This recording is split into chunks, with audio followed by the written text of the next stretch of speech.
Muy buenos días, mis hermanos que nos siguen por medio de la red. Acá estoy con Blanca y están por aterrizar algunos de los hermanos como Daniel y Miguel, que están preparando la parte logística. Hoy nos demoramos un poquito por algunas situaciones acá del local. Igual empezamos a la misma hora que estamos empezando todos los domingos.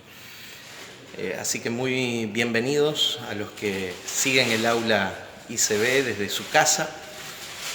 Sí, ahí estoy viendo a Silvia Pérez. Te bendigo, Silvi, muy feliz cumpleaños. Hoy es el cumpleaños de la profeta Silvia Pérez. Así que un gusto compartir el servicio, el ministerio, ¿sí? La formación de ICB con vos.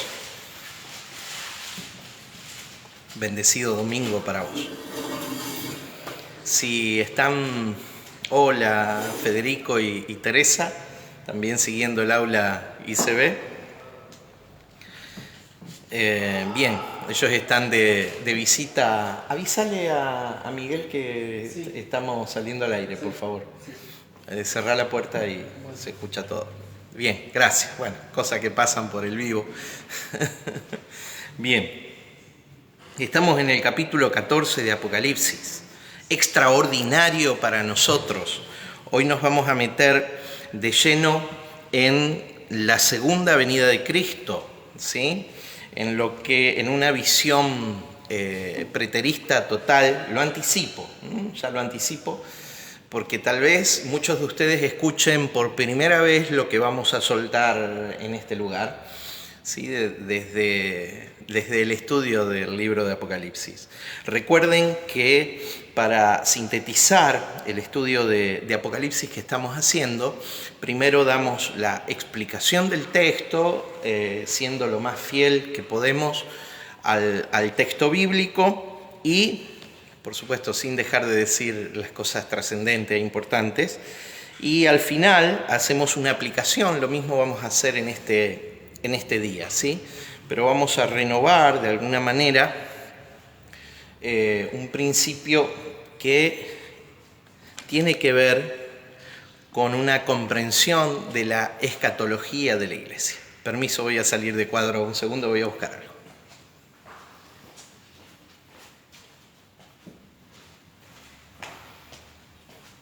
Ahora sí, ya lo tengo.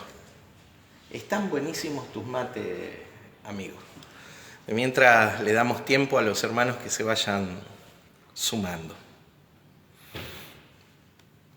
Bien, dice saludos a la profeta Silvia Moragues, dice la profeta Silvia Pérez. Son varias Silvias que hay en la congregación.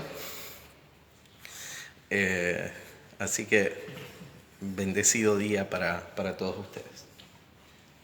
Hoy día típico porque no solo tenemos las actividades regulares de la congregación. Hoy es las primarias, las internas, obligatorias y simultáneas en todo el país. Así que hoy es un día para votar y cumplir con nuestro deber civil como ciudadanos, ¿sí? Recordando, durante mucho tiempo la Iglesia no hizo caso a las situaciones de la vida terrena. Mi hermano, esto es un error. Esto también es producto de una perspectiva escatológica, escapista, futurista, ¿sí? Donde se le enseñó al pueblo de Dios que no era trascendente, no era importante lo terrenal. Mire, mi hermano, lo terrenal es importante porque la manifestación del reino de Dios es en el acá y ahora, ¿sí? Es por las vidas, es por la impresión, la manifestación del Cristo presente en cada uno de nosotros. Entonces sí es importante. Es importante que la Iglesia asuma su condición de cabeza y no de cola en toda su creación. Dice la Escritura por el apóstol Pablo que la Iglesia es cabeza de las naciones, cabeza de todo lo creado. Te voy a hacer un pedido. Sí. Así no tengo que mirar para allá, porque si no voy a dar la clase para allá. Siéntate de este lado, por favor. Gracias. Gracias, Daniel. Gracias por tu comprensión y obediencia. Todo funciona mejor si tenemos un espíritu enseñable. Bien. Apocalipsis capítulo 14. Vamos a partir de un texto que ya estudiamos en otro momento. En el comienzo del capítulo 14 tenemos allí a los 144.000 hebreos, ¿sí? Y lo que sucede en la tierra y la caída de Babilonia, en una dualidad de interpretación, lo vimos la semana pasada. Dijimos que Babilonia representa, número uno, el poder hegemónico mundial, y así lo podemos aplicar a Roma, ¿sí? En el momento en que Juan escribe el libro de Apocalipsis, pero también podemos aplicar a un culto espirituoso a todo lo caído. Y así lo aplicamos el término Babilonia a Jerusalén, a la Jerusalén de aquel momento. Una Jerusalén que rechazó al Mesías, al programa de Dios para los siglos, que lo crucificó, que rechazó y ejecutó a Juan el Bautista.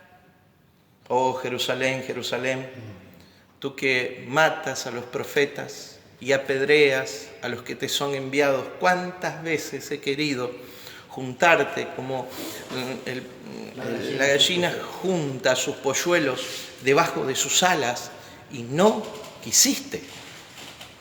Y no quisiste, te resististe al abrigo de Dios. Bueno, el resistirse al abrigo de Dios termina con un juicio a la nación hebrea, que es el tema secundario del libro de Apocalipsis. El tema primario es la revelación de la persona de Cristo, ¿sí?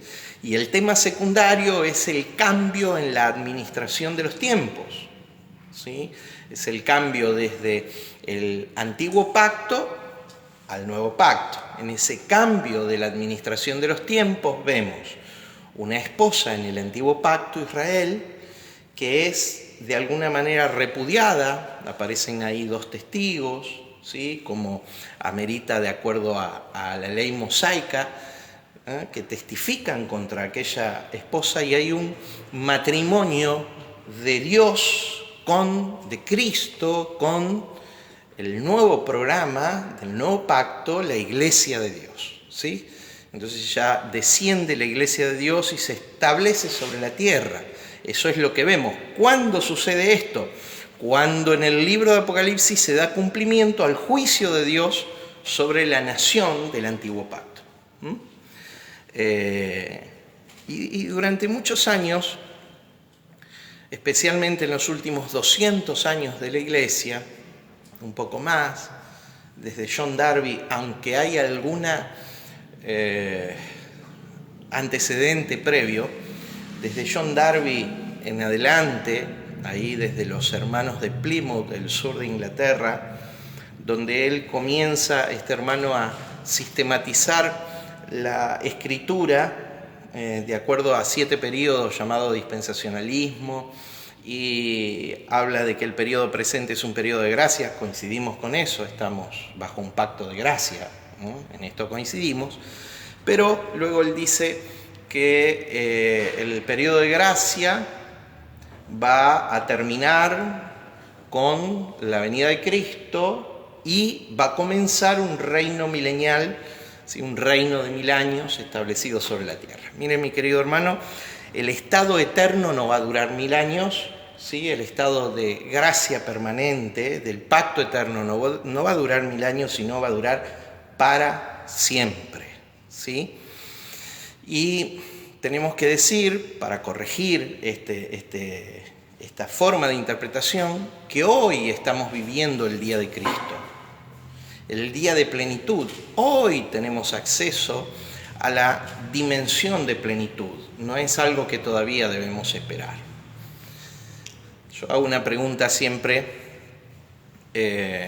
porque mucho se habla del juicio y de la destrucción de la tierra y del fin del mundo y todas cosas afines a una interpretación futurista. Mi querido hermano, Dios nunca abandonó un sueño. Dios creó los cielos y la tierra para ponerlo bajo el gobierno de Él en un representante que tiene su imagen y semejanza en la tierra. El programa fue a través de Adán. Por eso la Biblia dice, los cielos son los cielos de Dios y la tierra fue dada a los hombres, ¿sí? Y de gobernarlo todo a través de Adán, a quien Dios delegó la autoridad sobre todo lo natural. Pero este programa se demoró cuando Adán le da la espalda a Dios, ¿sí? Y cae del estado de inocencia en el que él fue creado, del estado de gracia en el que fue creado, cae de ese lugar por medio de la desobediencia, y a partir de ese momento es necesario el postrer Adán, Cristo Jesús, que aparece en medio de los tiempos para redimirlo todo y recuperar el Hijo de Dios, Hijo de Hombre, que son los dos principales títulos de Jesús, ¿sí? Para recuperar el plan y programa de Dios por los siglos. Y una vez que Él recupera a través de la obra consumada en la cruz del Calvario, ahora el hombre tiene la posibilidad de ejercer ese plan original de Dios, ¿sí? Que es gobernar todo lo natural a partir de este nuevo ámbito redimido, porque Cristo no solamente redimió a las personas, Cristo también redimió la tierra y Cristo lo redimió todo. Y manifestar el reino de Dios a partir de aquellos que hemos despertado por la fe en Jesucristo y los principios del reino, que son nada más ni nada menos los principios gobernantes que esta creación natural está esperando para ser devuelta a la obediencia a Dios. Miren, por eso Pablo en Romanos capítulo 8 dice que toda la creación aún gime y espera la manifestación gloriosa de los hijos de Dios. ¿Cuál es la manifestación gloriosa de los hijos? Justamente cuando los hijos despiertan a la madurez espiritual y asumen su condición de hijo maduro para gobernarlo todo en esta esfera de la creación. Por eso es muy importante que la Iglesia recupere la incidencia, la influencia sobre este mundo y que sea capaz de meter el reino de Dios en todas las esferas de nuestra sociedad. En todas las esferas de nuestra sociedad. Mi querido hermano, y llegamos a Apocalipsis capítulo 14 y la famosa y discutida segunda venida. Vamos a ser un poco polémicos porque no vamos a difundir lo que cree la mayoría en la iglesia cristiana, mucho menos en la iglesia evangélica, sino justamente vamos a ver que la segunda venida es un hecho que pertenece al pasado, ¿sí? Y claramente se refiere al juicio de Dios sobre la nación de Israel para establecer el nuevo tiempo de gobierno de Cristo sobre la iglesia. ¿Ok? Bien, capítulo 14, vamos a leer desde el verso 13. Vamos a leer no sin antes orar. Cualquier pregunta que quieran hacer, hoy no está mi secretaria, no está Marcelita, la secretaria del aula, pero voy a intentar leer los comentarios, las preguntas. No se quede con preguntas, por favor hágalas como le viene. hágalas, ¿sí? Así que si usted está en la casa o acá presente y quiere hacer alguna pregunta, hágala sin ningún problema. En la medida de nuestras posibilidades vamos a intentar evacuar toda duda que exista. Vamos a orar primero. Padre, en el nombre de Jesús, te damos gracias, Señor, por tu palabra, por la claridad que hay en ella. Yo te pido espíritus abiertos, mentes abiertas, Señor, en el nombre de Jesús de Nazaret. Oro, Señor, para que la lucha interna entre las estructuras que nos han enseñado, que hemos aceptado como ciertas, y esto que vemos claramente en la palabra, del fruto de gente noble, interesada, Señor, en el plan tuyo de los siglos, Señor, que medite, Padre, que realmente discrimine, Señor, Padre, discierna la Escritura en su corazón en función del rol de tu amada iglesia, en el nombre de Jesús de Nazaret. Amén. Amén. Bien, capítulo 14, verso 13 en adelante. Dice: oí una voz, podemos leer desde el 12, que si bien ya lo enseñamos la semana pasada, pero el 12 es clave para la aplicación que vamos a hacer al final de la clase esta mañana. Dice: aquí está la paciencia de los santos, los que guardan los mandamientos de Dios y la fe de Jesús. Oí una voz que desde el cielo me decía: escribe, bienaventurados, de aquí en adelante, desde este evento, bienaventurados de aquí en adelante los muertos que mueren en el Señor. Sí, dice el Espíritu, descansarán de sus trabajos, porque sus obras con ellos siguen. O sea que de acá en adelante hay un cambio. Los que morían hasta acá tenían que esperar. ¿Esperar qué? ¿Hasta cuándo no vengarás nuestra sangre? Estas son las almas debajo del altar de Dios que vemos en los capítulos anteriores. Recuerden, una iglesia perseguida de una manera indecible, con una persecución como nunca hubo ni la volverá, ni volverá, casi invento una palabra nueva, ni volverá a haber en la tierra, ¿sí? Una tribulación. Tribulación en los círculos teológicos vino a significar un periodo de tiempo. No, olvídese de ese concepto. Tribulación es básicamente prueba. Significa literalmente prueba.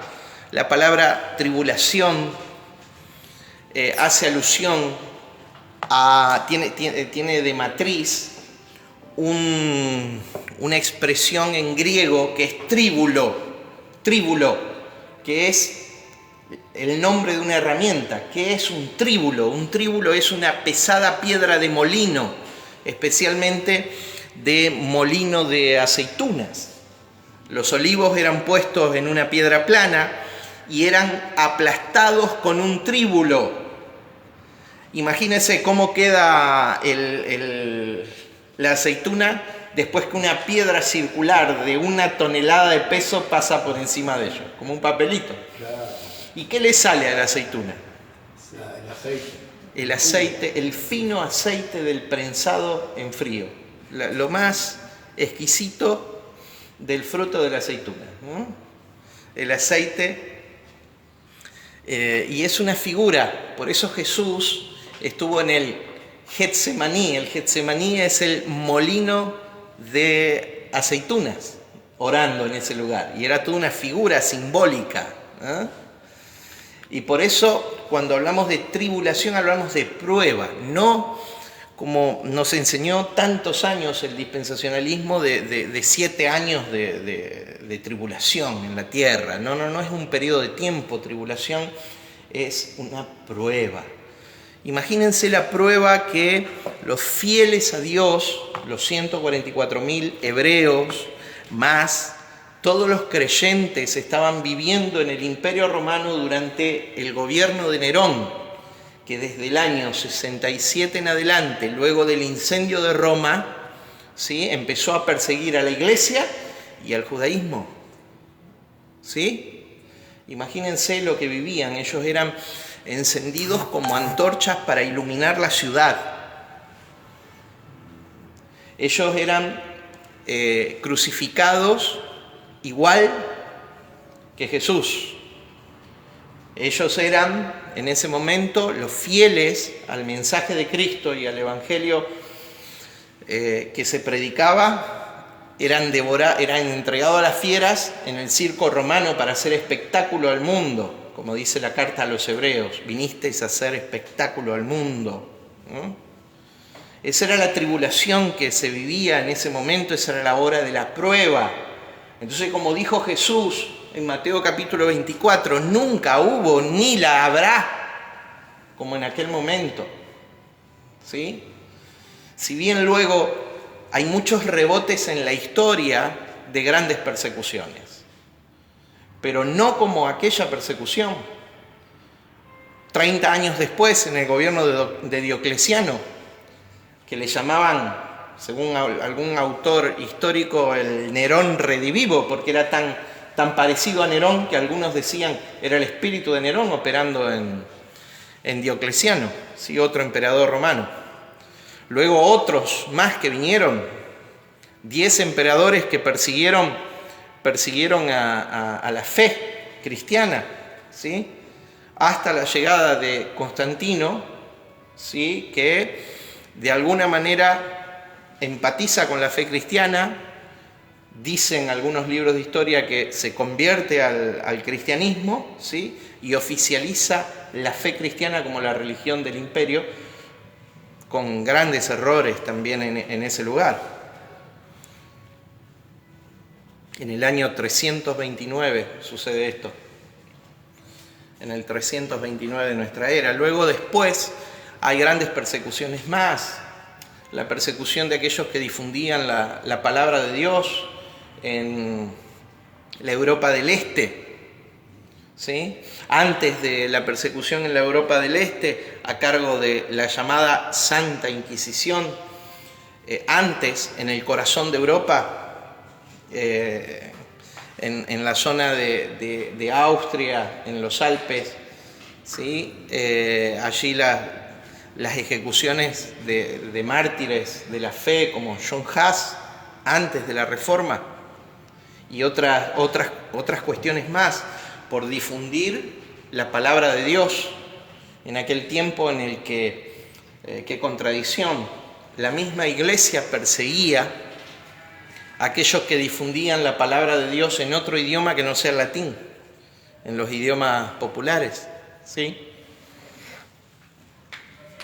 Hoy día hay persecución de la iglesia en algunas naciones que no son cristianas.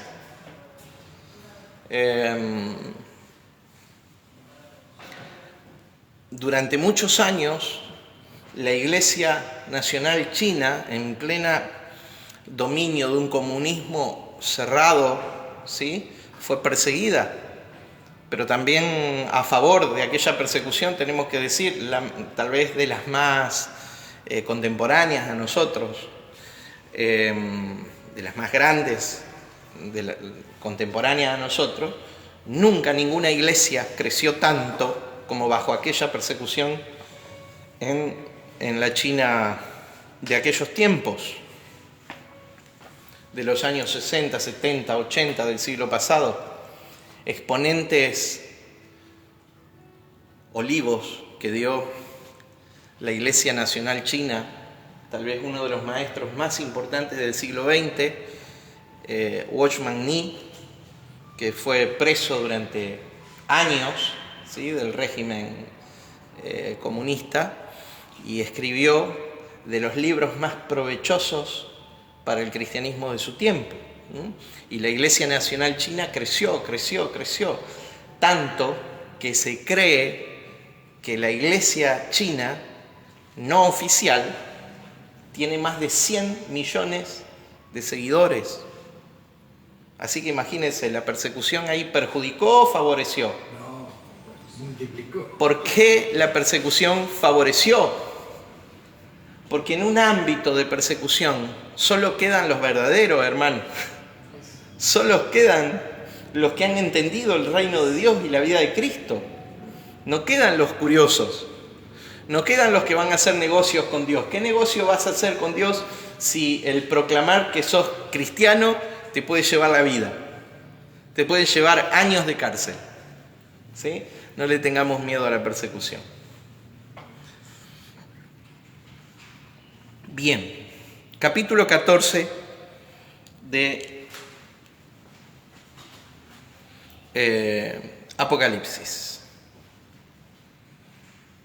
Miré, y he aquí una nube blanca, y sobre la nube uno sentado, semejante al Hijo del Hombre, que tenía en la cabeza una corona de oro. Después voy a volver a leer este texto.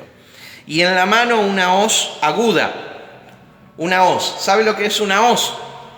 Es la herramienta para la cosecha. Se cosechaba con una herramienta curva, que era un filo, para cortar la hierba del campo, ¿sí? Supongamos el trigo, otra, se juntaba en manojos y luego se separaba la paja del trigo, ¿sí? Eso es una hoz, es esa herramienta. El que venía en las nubes tenía una hoz. Espero no se haya cortado. Espero que no se haya cortado. Bueno, el que venía en las nubes tenía una hoz en la mano, dice el texto.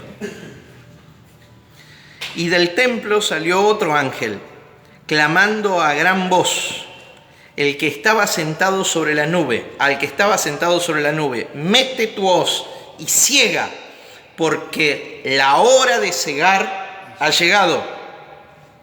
Pues la mies de la tierra está madura. Y el que estaba sentado sobre la nube metió su hoz en la tierra, y la tierra fue cegada. Salió otro ángel del templo que está en el cielo, teniendo también una hoz aguda, afilada. Y salió del altar otro ángel que tenía poder sobre el fuego, y llamó a gran voz al que tenía la hoz aguda, diciendo: mete tu hoz aguda y vendimia los racimos de uva, los racimos de la tierra, porque sus uvas están maduras. Y el ángel arrojó su hoz a la tierra y vendimió la viña de la tierra y echó las uvas en el gran lagar de la ira de Dios. Y fue pisado el lagar fuera de la ciudad, y del lagar salió sangre hasta los frenos de los caballos por 1600 estadios. Bueno, diga el retorno de Cristo. El retorno de Cristo a la tierra, la segunda venida. Y como subtítulo podemos poner las dos cosechas. Las dos cosechas. Bien. Verso 14. Miré y he aquí una nube blanca, y sobre la nube uno sentado semejante al Hijo del Hombre. Pregunta de examen, ya a esta altura, a mis alumnos del aula ICB. ¿Qué tipo de lenguaje, en qué tipo de lenguaje está escrito el libro de Apocalipsis? Simbólico. Tiene un 10. Ya tenés un punto del examen. En lenguaje simbólico, no en lenguaje literal. Cuando nosotros le asignamos literalidad a la profecía hebrea, porque, escúcheme por favor, este libro sigue siendo profecía hebrea. Como Daniel, como todos los profetas del Antiguo Testamento, como los profetas menores. Este libro también es profecía hebrea. Si nosotros le asignamos literalidad, empezamos a confundir las cosas. Vuelvo a decir lo que cité en algunos otros ejemplos. Decimos que entonces la ciudad que desciende del cielo un día se va a correr el cielo, no sé a dónde, y va a descender una ciudad. Pero ese lenguaje, ¿cómo es? ¿Literal? Simbólico. Y cuando habla de 1000 años, ¿es literal o es simbólico? Simbólico. Y cuando habla de las bodas del Cordero, ¿es literal o es simbólico? Es simbólico. Es simbólico. Entonces, ¿cómo yo caprichosamente puedo asignar literalidad a ciertas cosas y simbolismo a otras? Esto es simbólico. Durante años se nos enseñó que Jesús iba a venir montado en una nube. Déjenmelo decir de esta manera. Yo lo creí. Entonces usted no vea que yo voy a hablar ni con sorna ni con desprecio. Fui formado en esa escuela, que no es una escuela inocente. El que se sienta ahí manda. Muy bien, están pasando cosas en el aula. No es una escuela inocente. Lo que sí, venía un poquito más acá, si no los enloquezco de esta manera. Bien. Bienvenido, Nico y Raúl, que se fueron sumando.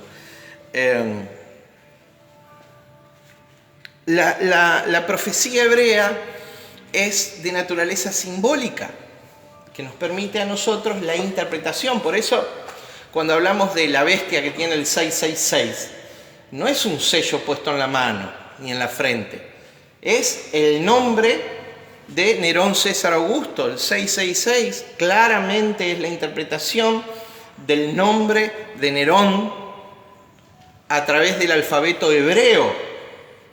¿Sí? Porque estamos frente a una profecía hebrea en Apocalipsis, en el Apocalipsis de Juan. Y el escritor era hebreo, o sea, tenía su visión desde ahí. Totalmente. Juan era de nacionalidad judía, era uno de los 12 del Cordero, todos ellos judíos. Entonces, ¿en serio, hermano, que creemos que Jesús viene montando una nube del cielo y que esto no es una figura que ilustra una verdad profunda, espiritual? Yo siento en el alma, bien dicho, siento en el alma aquellos hermanos que han creído que un día los cielos se abrirán y bajará Jesús y solucionará y ordenará todas las cosas. Cuando Jesús habla del fin de siglo, se refiere específicamente, y que los cielos se abrirán, se refiere específicamente a un evento que sucedió en el año 70 de nuestra era. Y lo vamos a ver, por favor. Vamos a leer algunos textos. Por ejemplo, Apocalipsis 1:7. Apocalipsis 1:7. Dice la palabra de Dios así: He aquí que viene con las nubes, y todo ojo le verá, y los que le traspasaron. ¿Quiénes fueron los que le traspasaron, hermano? El sistema romano, la política. Sí, pero los que le traspasaron específicamente, Fueron los, según Pedro, fueron los hebreos. Es cierto que lo clavaron en la cruz los romanos, porque los buenos religiosos jamás se ensucian las manos. Pero los que decían crucifíquenle, crucifíquenle, era la gente del templo. Era la gente de los judíos. Los que pagaron a los testigos falsos para que testifiquen en contra de Jesús en los juicios, 6 juicios en una mañana. Nunca la justicia humana fue tan rápida, tan veloz. 6 juicios en una mañana, un motivo de estudio para otro momento. Nunca la justicia fue tan veloz, la justicia humana, sospechosamente veloz. Los que pagaron los testigos falsos fueron los sacerdotes del templo. para decir, oímos a este blasfemar, los que le pagaron a Judas Iscariote para que le entreguen fueron los sacerdotes del templo, y los que pagaron a los guardias romanos para que digan que los discípulos robaron el cuerpo, según Mateo capítulo 28, fueron los sacerdotes judíos. Entonces, cuando Pedro se levanta en Hechos capítulo 3 y predica, vosotros negasteis y matasteis al autor de la vida, ¿a quién se lo está diciendo? A los hebreos. A los hebreos, vosotros negasteis y matasteis, mirarán al que traspasaron. Otro detalle más. Mi hermano, esto contra todos los que dicen que Israel todavía es el pueblo de Dios, el Israel étnico, porque hay un Israel espiritual, y el Israel espiritual es aquello que descendemos por la fe de Abraham. Es la iglesia hoy día. Pero en su momento, cuando el Israel de aquel tiempo, en medio de los juicios, pide que la vida de Jesús para que sea crucificado, los judíos dicen algo. Recuerden que por tu boca será juzgado. De toda palabra ociosa que sale de la boca será el juicio. Ahora observe lo que dicen los hebreos. Su sangre sea sobre nuestras cabezas y sobre las cabezas de nuestros hijos.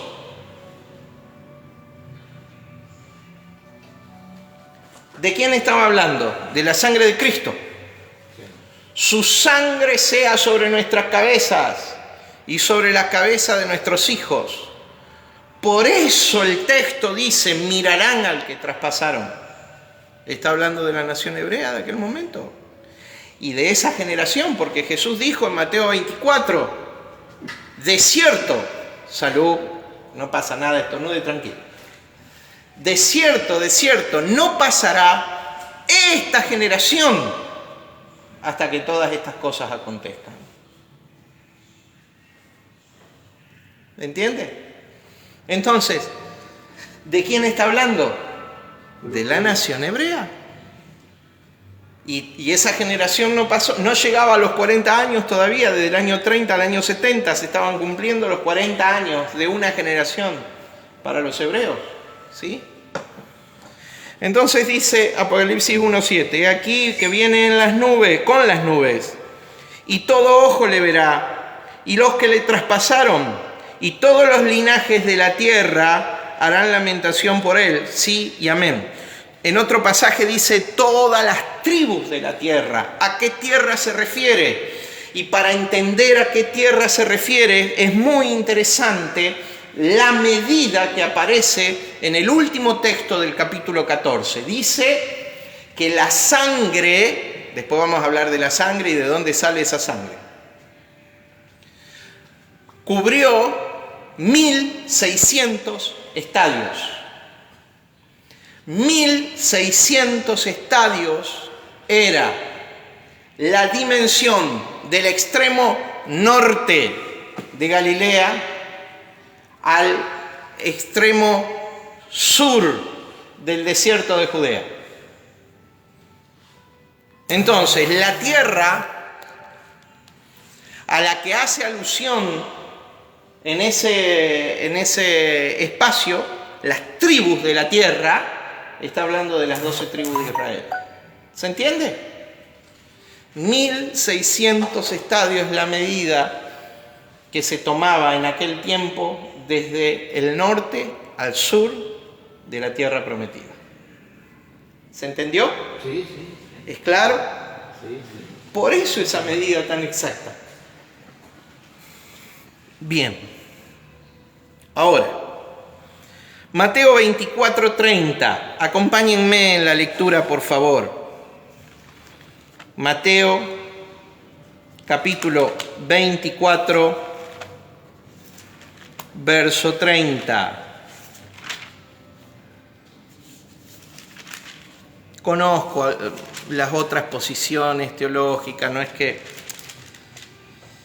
Pero hermano, tengo que ser honesto con ustedes, antes de leer Mateo 24:30. Hay que ser honesto intelectualmente, ser honestos espiritualmente.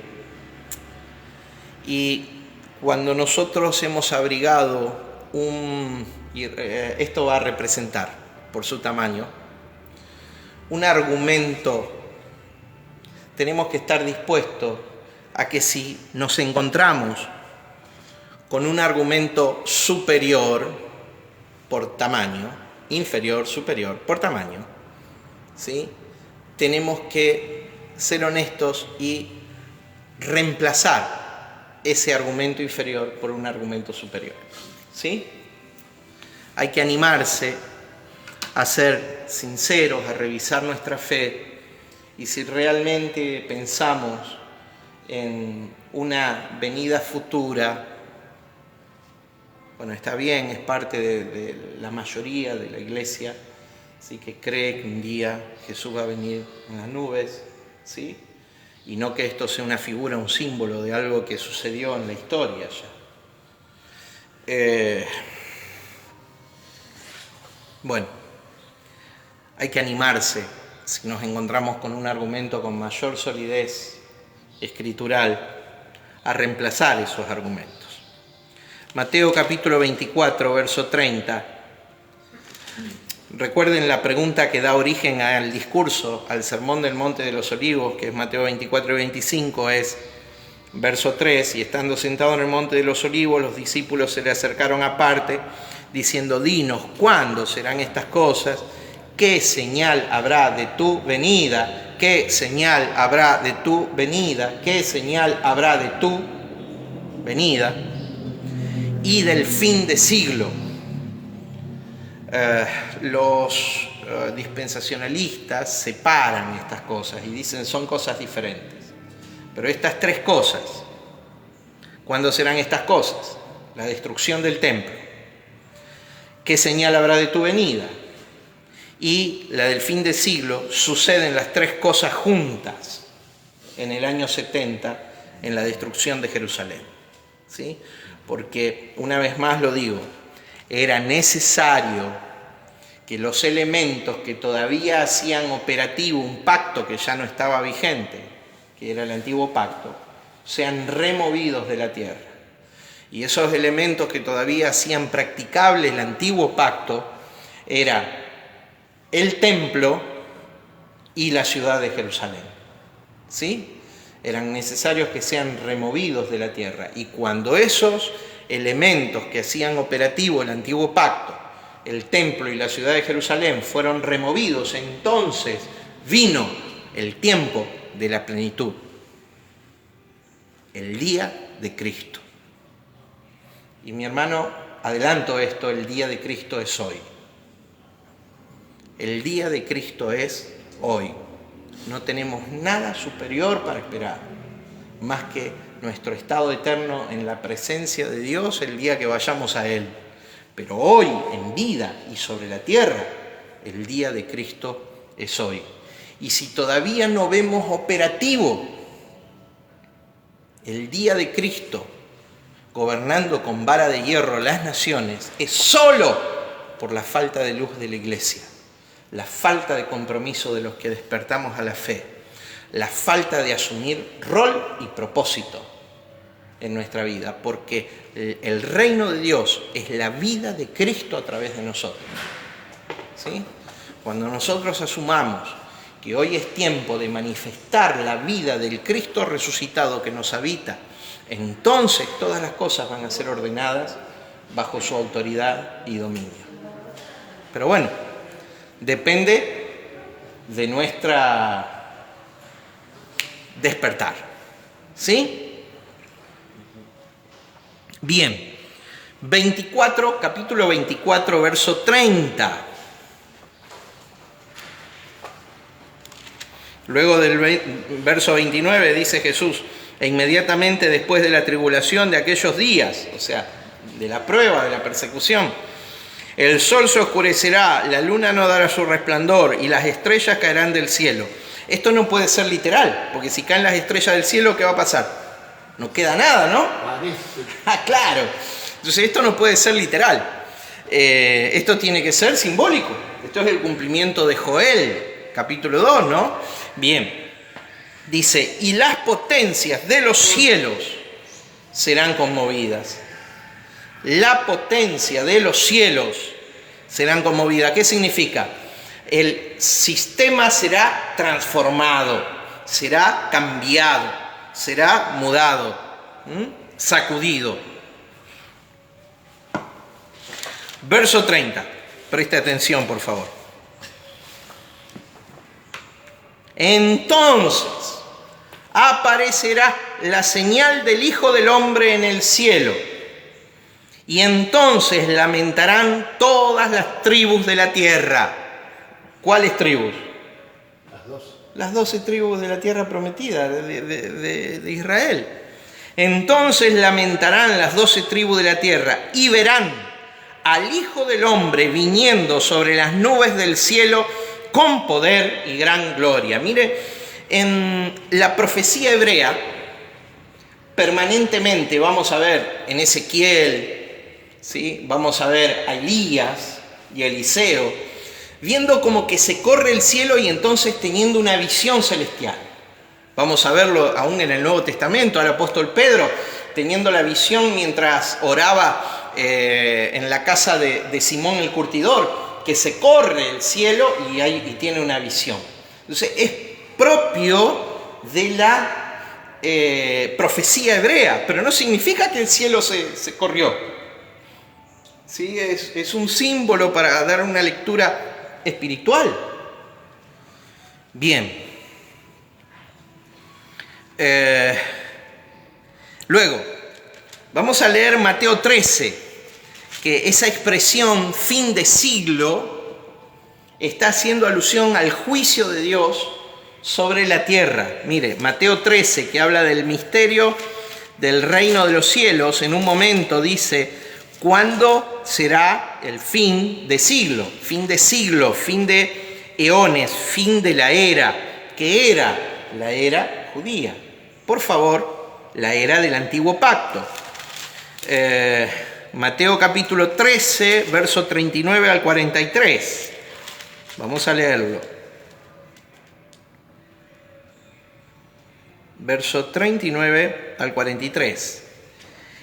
El enemigo que la sembró, ahí está hablando de la parábola del trigo y de la cizaña, ¿no? El enemigo que la sembró es el diablo. La siega es el fin de siglo, el fin de la era.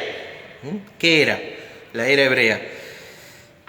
Y los segadores son los ángeles. Acá aparecen dos, ¿sí? Aparece Jesús y aparece otro ángel más. Y los segadores son los ángeles, de manera que, como se arranca la cizaña y se quema en el fuego, así será el fin de siglo, el fin de la era. Enviará el Hijo del Hombre a sus ángeles y recogerán de su reino a todos los que sirven de tropiezo y a los que hacen iniquidad, y los echarán en el horno de fuego. Allí será el lloro y el crujir de dientes. Entonces los justos resplandecerán como el sol en el reino de su Padre. El que tiene oídos, oiga. Luego después dice en el verso 49 y 50, con una siguiente parábola, dice, así será el fin de siglo. Saldrán los ángeles y apartarán los malos de entre los justos y los echarán en un horno de fuego. Allí será el lloro y el crujir de dientes.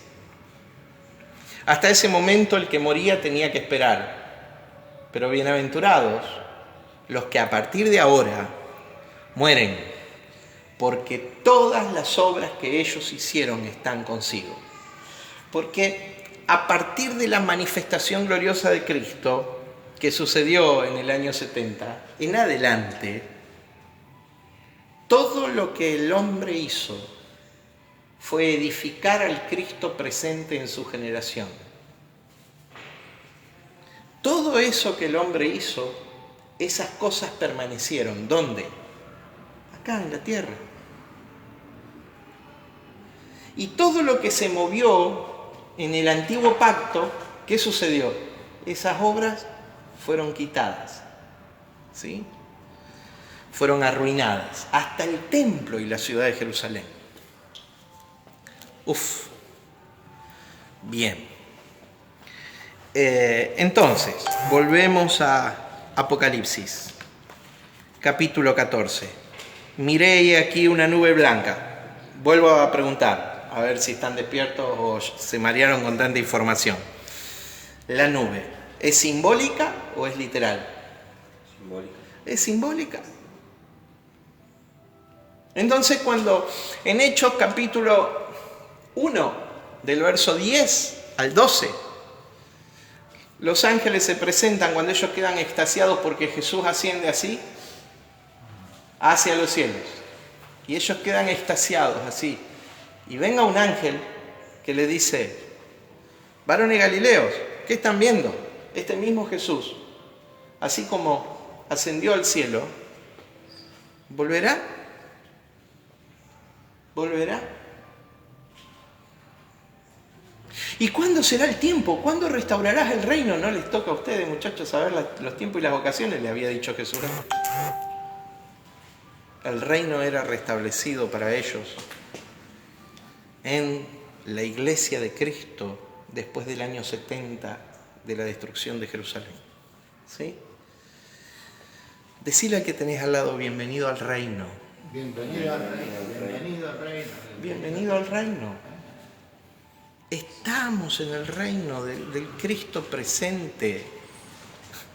Y si el reino no se manifiesta en tu vida es porque todavía no asumiste el rol que tenés que asumir.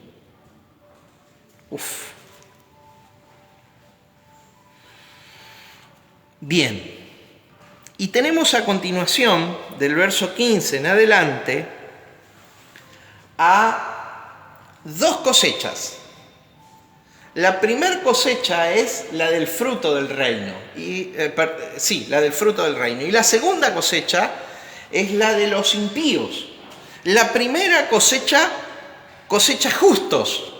La segunda cosecha impíos. ¿Y por qué es necesario? Porque no quedará sin castigo el homicidio específicamente de Cristo. No quedará sin castigo. No solamente se juzga toda la ley, sino se juzga la muerte, el homicidio del Hijo de Dios, y es Él el que viene en juicio. Pero tuvo que ser necesario que pase eso. Para que haya redención, para que haya un giro, para que haya una migración de un Dios nacional, o sea, un Dios de los judíos, a un Dios de las naciones de la tierra. ¿Se entiende?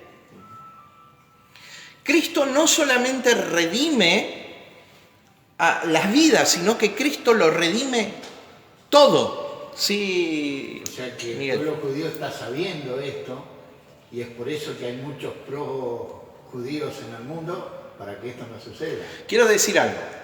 Gracias, Miguel. No puede ser que la masonería de origen judío y de influencia judía tenga más luz en la interpretación de la Escritura que la Iglesia de Cristo.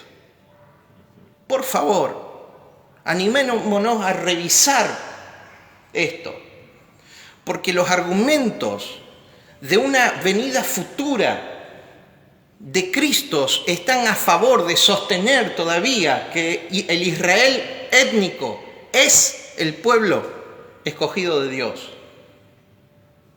Cuando el pueblo escogido de Dios es la iglesia.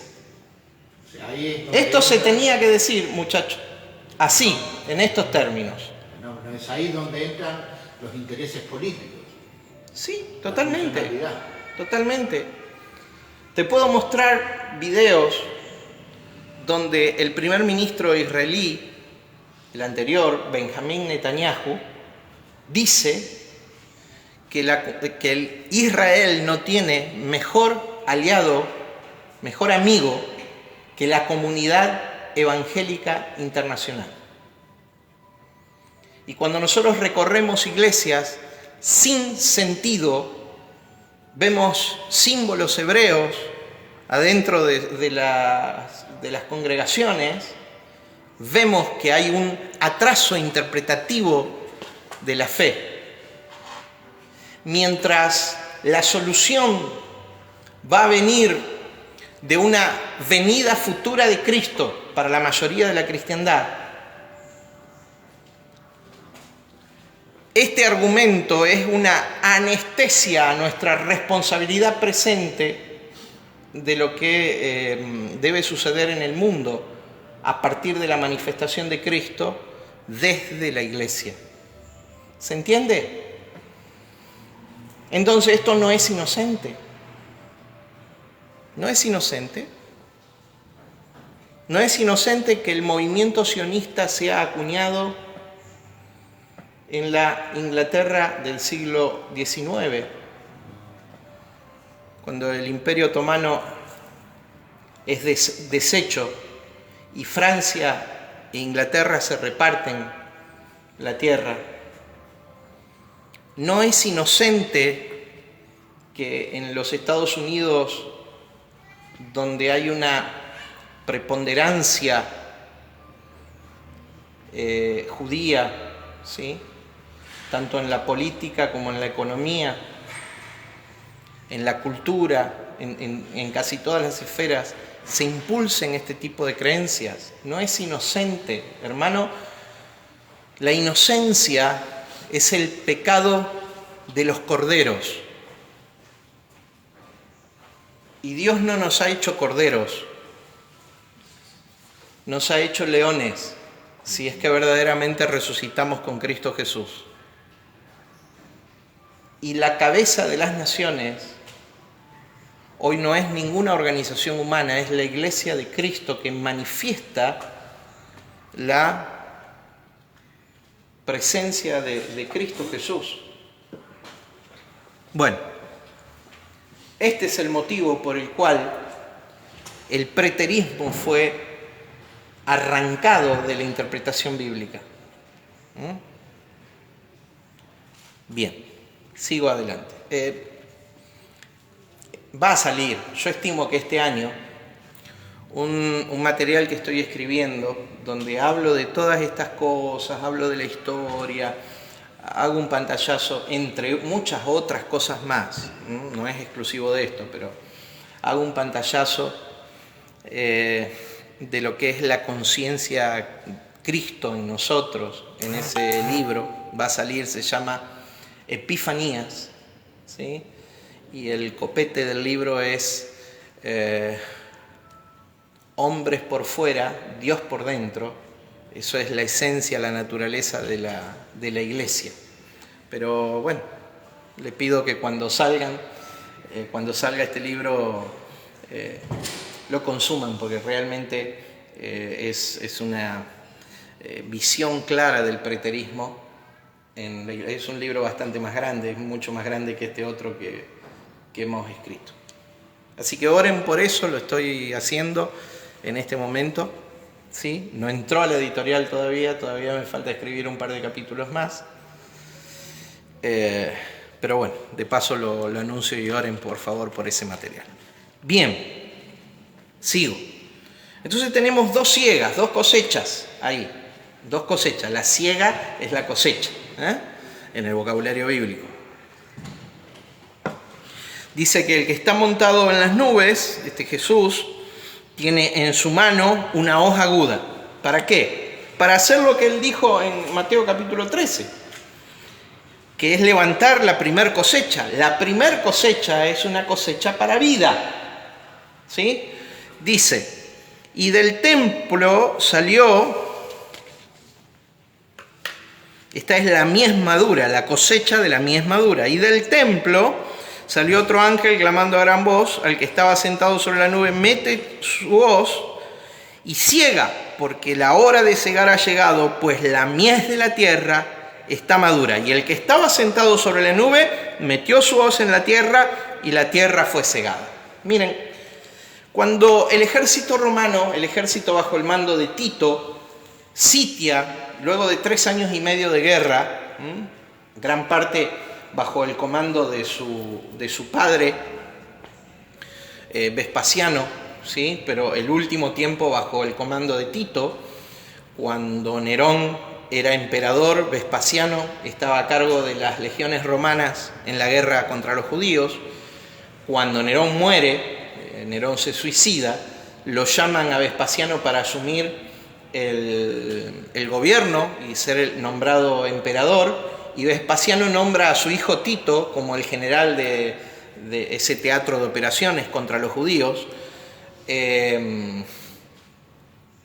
Cuando Tito sitia la ciudad de Jerusalén, el escenario está armado. Adentro de Jerusalén no quedaban cristianos.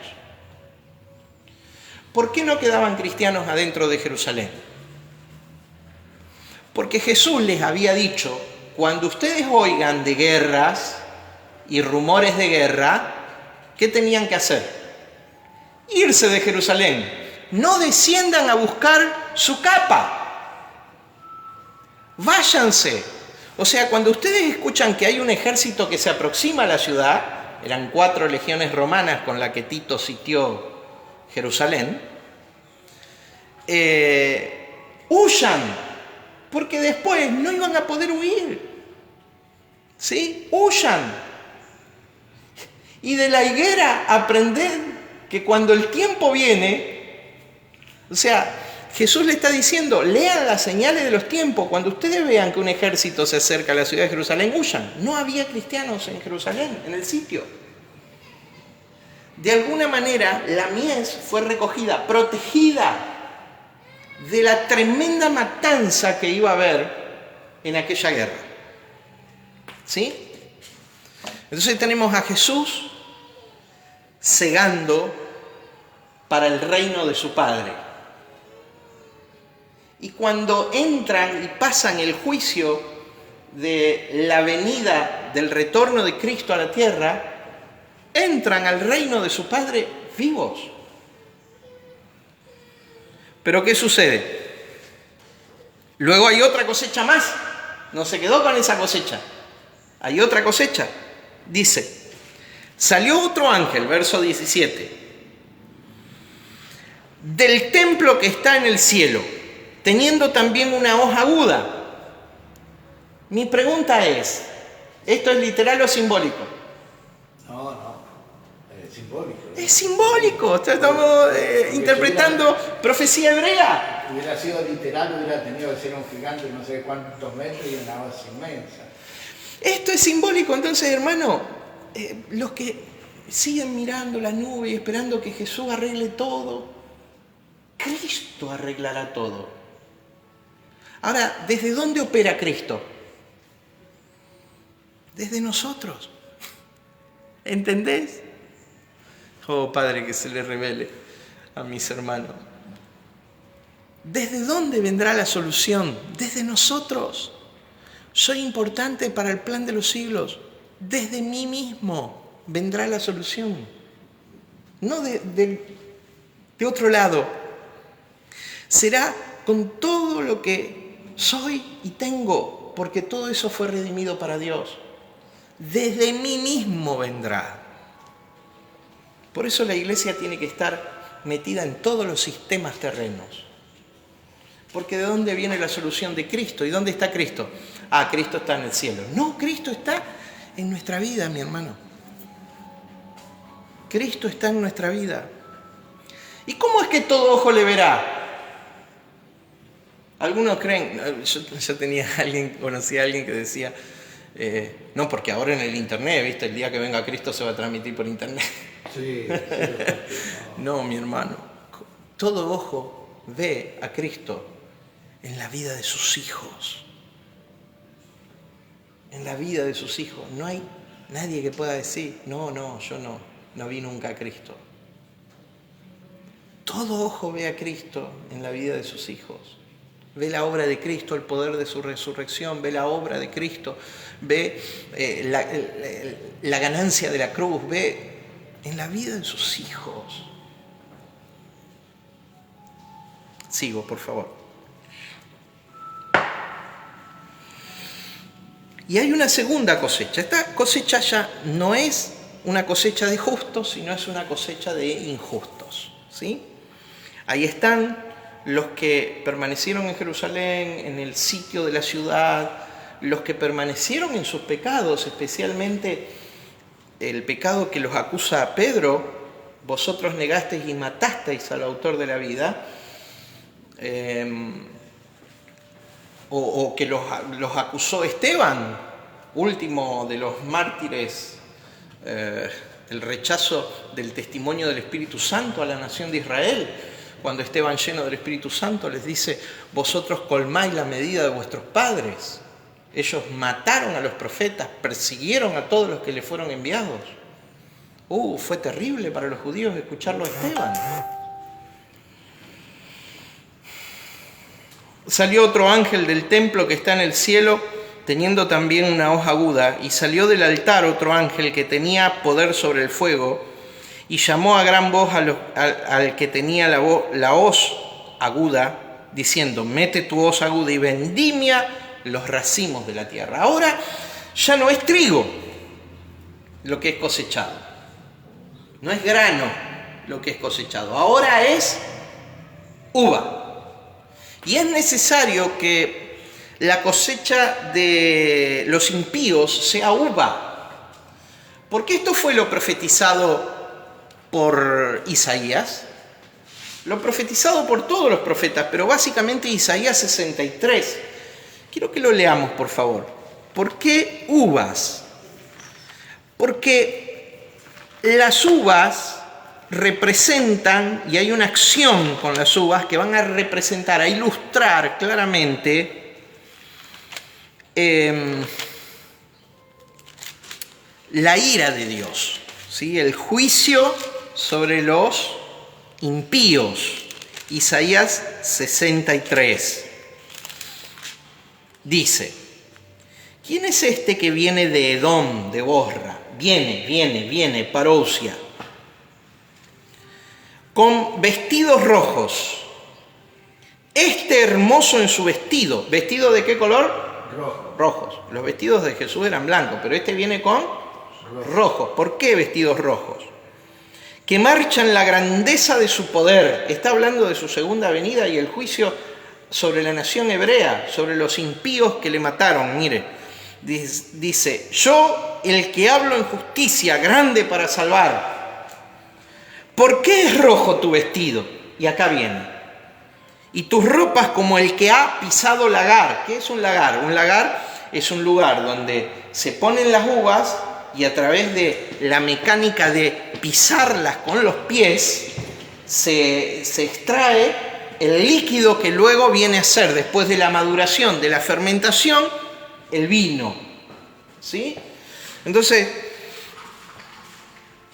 como el que ha pisado lagar, y ahí habla él, en su retorno a la tierra, el retorno de Cristo, que es un retorno espiritual. Pero ¿por qué, si la palabra parousia significa presencia física? Porque es espiritual, acá hay una dualidad. Pero también es físico. ¿Cómo es físico? Sí, es físico. Cristo está en la tierra. ¿Cómo es que está en la tierra? A través del cuerpo de Cristo. ¿Dónde está el cuerpo de Cristo? La iglesia es el cuerpo de Cristo. Entonces, Cristo físicamente, ¿dónde está? En la era de la iglesia, ¿Cristo dónde está? En la iglesia. Entonces, el cuerpo físico de Cristo, ¿dónde está? En la tierra. Y el Espíritu en cada uno de sus hijos despiertos. Bueno, dice: he pisado yo solo el lagar, y de los pueblos nadie había conmigo. Los pisé con mi ira, los hollé con mi furor, y su sangre salpicó mis vestidos y manché todas mis ropas, porque el día de la venganza está en mi corazón. ¿El día de qué? De la venganza. ¿La venganza de qué? Del rechazo. Porque mía es la venganza, dice el Señor, yo pagaré. ¿Sí? El día de la venganza está en mi corazón. Y la nación hebrea nunca más fue, a partir de ese momento en adelante. Tal es que lo que hoy se conoce como el Israel étnico, es imposible que se ha identificado con cada una de las tribus de donde ellos salieron. ¿Ok? Porque hubo una migración en el programa de Dios desde la venida de Cristo en adelante. ¿Cuál es la migración? Hoy es el tiempo de la plenitud de la iglesia. Porque el día de la venganza está en mi corazón y el año de mis redimidos ha llegado. Miré y no había quien ayudara, y me maravillé. Cuando dice Isaías 63, he pisado yo solo el lagar de la ira de Dios, y de los pueblos nadie había conmigo. ¿Ah? Bueno, es lo mismo acá. Miré yo y no había quien ayudara, y me maravillé que no hubiera quien sustentase, y me salvó mi brazo, y me sostuvo mi ira, el día de la venganza. Eso fue un día pasado en la historia del hombre, y fue el día que Dios juzgó a la nación de Israel por sus homicidios. 3 ejemplos, por todos sus pecados, pero básicamente sus homicidios. Número 1, el homicidio de Juan el Bautista. Número 2, el homicidio de Cristo. Número 3, el homicidio de Esteban. En Juan el Bautista, Israel rechazó el testimonio del Padre. En Cristo, Israel rechazó el testimonio del Hijo. En Esteban, Israel rechazó el testimonio del Espíritu Santo. ¿Sí? Los 3 terminaron en homicidios. Bien, estoy hablando del Israel étnico. Luego, el Israel espiritual vino a ser aquellos que descendemos de la fe de Abraham. ¿Sí? Con una descendencia tan innumerable como las estrellas del cielo. Bien.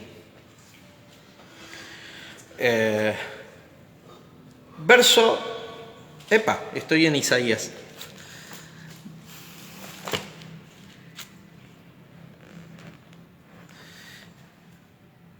Y con mi ira, verso 6, 63:6 de Isaías, y con mi ira hollé los pueblos, los embriagué en mi furor y derramé en tierra su sangre.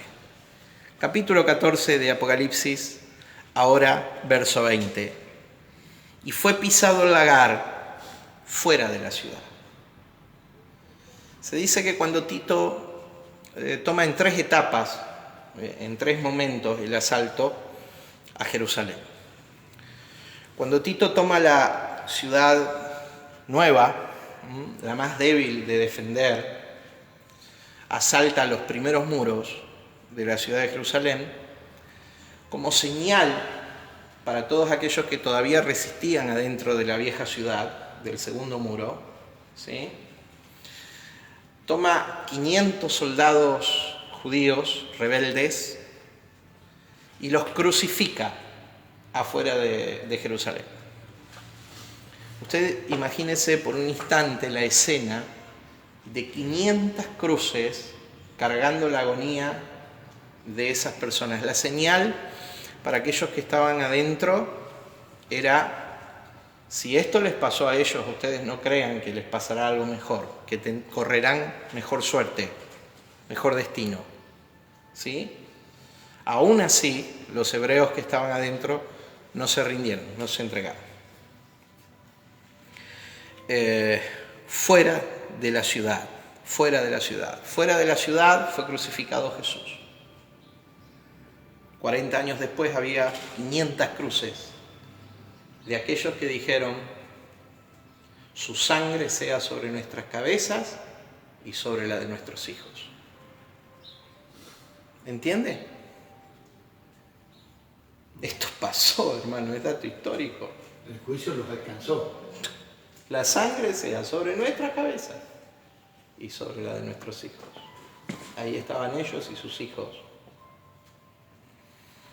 El relato de las guerras de los judíos en las últimas etapas habla que alrededor de 1.200.000 hebreos perdieron la vida y que 250.000 cautivos fueron arrancados por los romanos de la tierra y llevados a diferentes partes del imperio. La mayoría sirvieron como esclavos en Roma hasta su muerte. ¿Sí?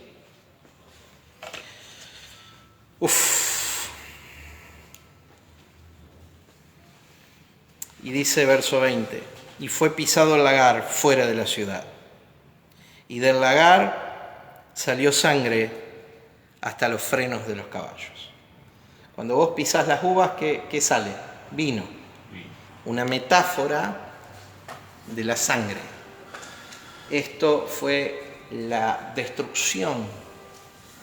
Esto habla del juicio descargado sobre aquella generación en la destrucción de Jerusalén. Luego un puñado de judíos, muy pocos en números, se atrincheraron en Masada, no se escaparon de Jerusalén, nadie escapó de Jerusalén. Los romanos como estrategia dejaban ingresar, las 4 legiones romanas dejaban ingresar a aquellos que venían a Jerusalén, pero no dejaban salir a nadie. Luego un puñado de ellos, del resto de la tierra, se refugiaron en la fortaleza de Masada, en el desierto de Judea. Y luego de un largo sitio también de Masada, después de destruir Jerusalén, Tito también sitia Masada y encuentra el día que va a ingresar, la mañana que el ejército romano va a ingresar a Masada, porque ya habían alcanzado a que iban a entrar ya a la ciudad. La mañana que ellos iban a ingresar, encuentran que todos los hebreos que estaban ahí adentro se habían suicidado la noche anterior. Todos, absolutamente todos. Es un juicio de Dios sobre la nación.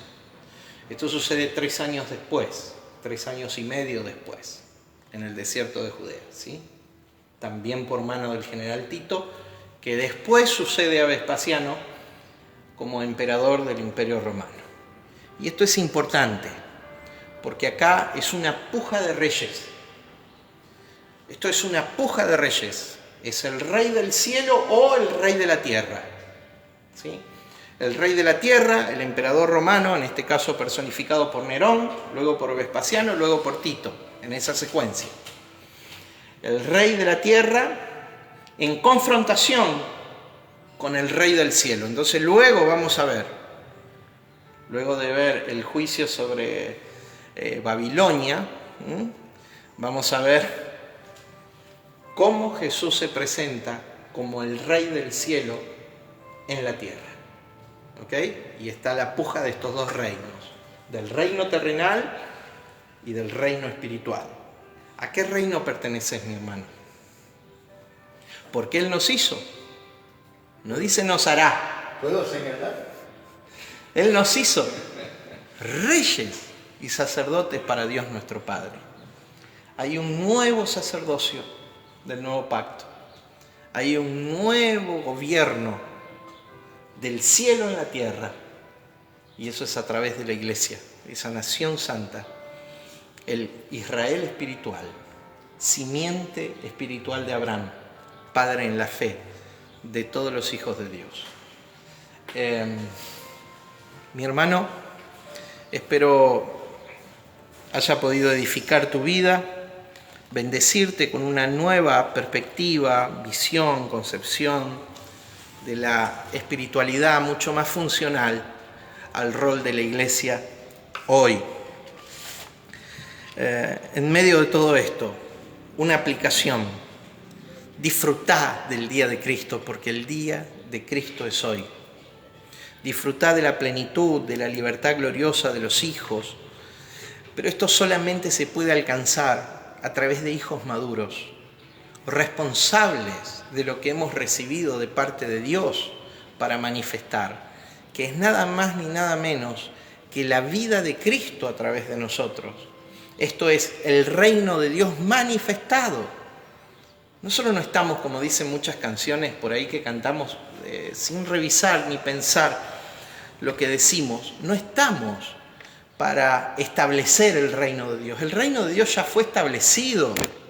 Nosotros estamos hoy para manifestar el reino en nosotros, que es nada más ni nada menos que la vida del Rey en nuestra generación presente. El Señor te bendice. Nos estamos viendo la semana que viene. Seguiremos estudiando el libro de Apocalipsis, ahora el capítulo 15, pero no se imaginan ustedes cuánto deseaba dar la clase que di hoy y expresar en palabras claramente acerca de la venida de Cristo para colocar en la perspectiva preterista total esta doctrina que es mucho más funcional al propósito de la Iglesia hoy que cualquier otra interpretación escritural. Vamos a orar esta mañana, ¿sí? Espíritu Santo, yo te doy gracias porque este tiempo nos has permitido abrir tu palabra, poder estudiarla, desarmarla para nuestra comprensión, Señor. Quedamos a tus pies rogándote la revelación de la Escritura, Padre, para trazar una vida eficaz en cuanto a tu propósito y la manifestación del Cristo presente. En el nombre de Jesús de Nazaret. Amén. Amén. Hasta el domingo que viene. Otros van a ver la celebración hoy a partir de las 19 horas. Disfrutemos de este día, disfrutemos de la plenitud de Cristo en nosotros.